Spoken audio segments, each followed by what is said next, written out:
Kailan ba akong papayagan manligaw sa'yo? Gino! Bakit mo naman? Uy, yung dalawa. Yeah. Hoy! Anong ginagawa niyo dyan? Paglaro muna tayo sa mga bata. Ako ba, Marie? Tumakas na nga tayo sa service mo. Baka dito, mapahama ka pa. Kasalanan ko pa.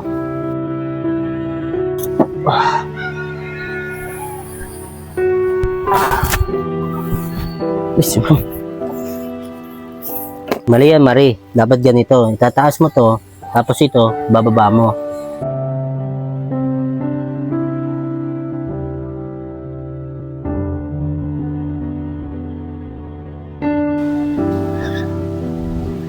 Oh, Lando, bilis mo naman yata. Nalinis mo na ba yung loob niyan? Opo eh. Okay na yan. Malinis na yan. Sasakyan mo na lang yan. Sigurado ka ba? Nalinis mo na maigi yan? Baka mamaya, mga mo yan, maamoy ni Ma'am Maria yan. Okay na yan, pre. Okay na, binakyum ko na yan. Bilagay ko na ng expression nyo yan. Bago na. Oo nga pala, pre. May iba tayo. Makapagplano ka na ba? Para makaw tayo malaking pera kay boss. Ano ba, pare? Ano maingay? Baka may madiniktahan ni Ma'am Maria dyan. Mamaya biglang sumulpot yun. Basta, huwag ka mag-alala, may naisip na ako. Panahimik ka na lang dyan. Palibasa, hindi ka nag-iisip eh. Sensya ka na, pre, ha. Alam mo naman, pre. Konti lang memory na tanggap ko eh. Kaya nga ako sa'yo umaasa eh. Oo, basta. Huwag ka mag-alala. Papaldo tayo rito. Ako bahala. Teka lang, Marie. Pambihira ka naman. Sinama mo pa kayo mag-shopping para lang bumili ng panlalaking damit. Eh, para kanino ba yan? Baka ba yan dyan, di ka kasi nagpapapasok eh. Malamang para kay Totoy yan. Para kay Totoy? Eh, ang lalaki ng binili niya mga damit ah. Tapos, ang matanda pa ata. Ano ba kayong dalawa? Hindi to para kay Totoy. Para sa trabador ni Daddy. Para sa kuya ni Totoy. Bakit? Ano bang meron? Oo nga. Bakit sa kuya ni Totoy mo ibibigay yung damit? Wala, gusto ko lang. Tsaka napansin ko, todo siya trabaho, pero di siya nakakabili ng damit. Tsaka ang bait-bait niya. Marie, baka iba na yan. Alalahanin mo, magkalayo yung edad nyo ng kuya ni Totoy. Oo nga, Marie, imbis na mapunta kay Totoy, baka sa kuya niya. Grabe naman kayo matanda dalawa. Hindi man siya masyado matanda eh. Tsaka wala namang batas sa pinagbabawal umibig sa mas may edad sa atin. Ano, Marie? Mas nahuhulog yung loob mo sa kuya ni Totoy kaysa kay Totoy? Medyo, parang napapol na ako sa kanya. Kasi ang bait-bait na, tsaka ang sipag pa. Naku, Marie, mahirap yan nararamdaman mo. Alam mo naman yung parents mo, stricto. Oo nga, Marie. Tsaka yung nagugustuhan mo, trabahador lang ng daddy mo.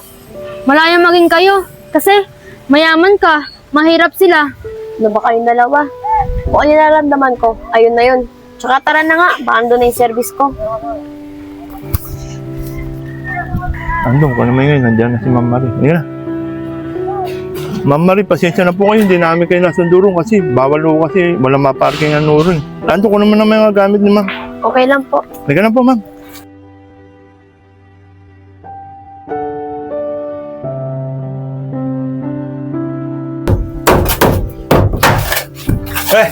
Konti na lang to. Pwede na magamit ng mga tao ni boss to. Siya nga pala, pre. Kamusta na nga pala kayo ni Marie? Ako ba, pre? Huwag ka maingay. Nandinita ka ni boss. Ano, marinig tayo. Tsaka wala naman kami ni Marie. Kumwari ka pa. Kitang-kita ko naman kay Marie. Nang gustong-gusto ka niya. Ay, Ma'am. Good morning po, Ma'am. Wala po dito ang daddy niyo eh. Kami muna pinagbantayan ng daddy niyo rito. Ano ba kailangan niyo? Ah, wala naman. Andiyan ba yung mga trabahador? Opo, Ma'am. Nandiyan po yung mga trabador po. Ah, ganun ba? Si Randy, andyan ba? Si Randy po. Ano po ba kailangan niyo sa kanya, Ma'am? Ah, bibigay ko lang tong pinamili kong nakaraan. Ganun po ba, ma'am? Ano po ba yun, ma'am? Ah, mga damit to para kay Randy. Naku, ma'am. Bibigyan si Randy niyan. Baka magalit po ang daddy niyo pag nilaman niyan. Ma'am, mga trabado naman po ng daddy niyo, ma'am.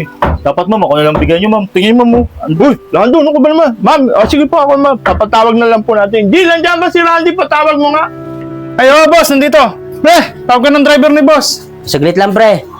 Pre, dyan si Ma'am. Hi, Randy. Uy ko pala, Marie. Bakit? Ah, bibigay lang sa'yo mga damit. Marie, dito ko na lang maupo. Kasi maputik dito sa loob eh.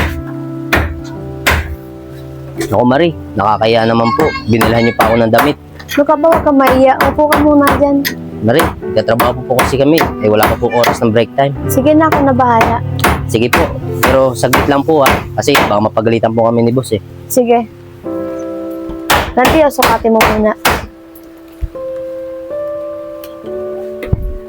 Marie, sakto sa akin Kaso, mukhang mamahalin to. Dapat Marie, hindi mo na ako binila ng ganito. Kasi, trabaho, nagko-contraction lang ako. Baka madumihan lang to. Randy, hindi naman pantrabaho yan. Panlakad yan. Tsaka napapansin ko, trabaho ka ng trabaho, pero di ka nakakabili ng pagsarili mo. Marie, marami pa kasi akong unahin Isa sa pansarili ko. Tulad na lang ng kapatid ko. Nag-aaral pa siya. Saka mga gastusin sa bahay. Saka, okay na naman po ako sa ganitong damit. Komportable na naman po ako. Pero Marie, sige po, tatanggapin ko po to. Kasi, galing naman po sa inyo Maraming salamat po. Ang bait mo talaga, Randy. Mas yun mo ibang bagay kaya sa pangsarili mo. Tiyago na ipo po. Hindi bagay sa'yo. Bagay tayo. Ano yun, Marie? Wala. Bumalik ka sa trabaho mo, alis na ako. Sige Marie, maraming salamat dito Sige. Ma'am, alis na po ba kayo, ma'am? Oo, alis na ako. Ano, gusto niyo po ba atid namin kayo? Ay, hindi na. Diyan naman si Jason. Ihahatid na lang ako. Sige po, ma'am. Ingat kayo, ha? Uy, ano kami yung dalawa na yun, Ano, pare? Hindi mo ba nakikita? Malalag kita mga salita. Talaga ikaw, mahina ang mindset mo. Alam mo na yun, siyempre. Hindi pare, huwag ka magalala. May naisip na ako. Pagkakapira natin to, kikita tayo malaki.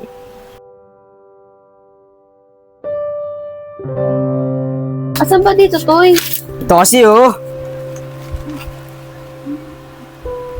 Ikaw talaga to. Nag-aaral tayo. Puro ka kalokohan. Alam mo Marie, pumaporma lang ako kasi parang 1 point ba? Diba, Toy? Kaya Randy, suot mo na pala yan. Bakit? Hoy, bilhin mo nga muna akong bigas. Magsasaing na kasi ako Ano Ito po pambili Marie, dito muna ako, bibili muna ako ng bigas. Marie, pwede ba mag-usap muna tayo? Dito muna tayo. Marie, pwede ba? Sa atin na lang to. Sana malaman ni Totoy na binigyan mo ako ng damit. Binili. Bakit? Di ba nagustuhan yung binili ko sa'yo? Hindi naman sa ganun, Marie. May mali kasi. Dapat, hindi akong binibigyan mo. Dapat, iba yung binibigyan mo. Saka, Marie, kung ano man yan nararamdaman mo, huwag mo nang ituloy. Kasi si Totoy, matagal na may pagtingin sa'yo. Saka alam mo naman, Marie, mas maedad ako sa'yo. Ito yung nararamdaman ko Tsaka wala akong pakialam kung mas may edad ka sa akin. Mali talaga, Marie. Kuya, nandito na po ako. Totoy, yan na pala yung bigas. Sige na, ako na magsasaing. Tara Marie, mag-aaral ulit tayo. Saan nga pala tayo sa binabasa natin?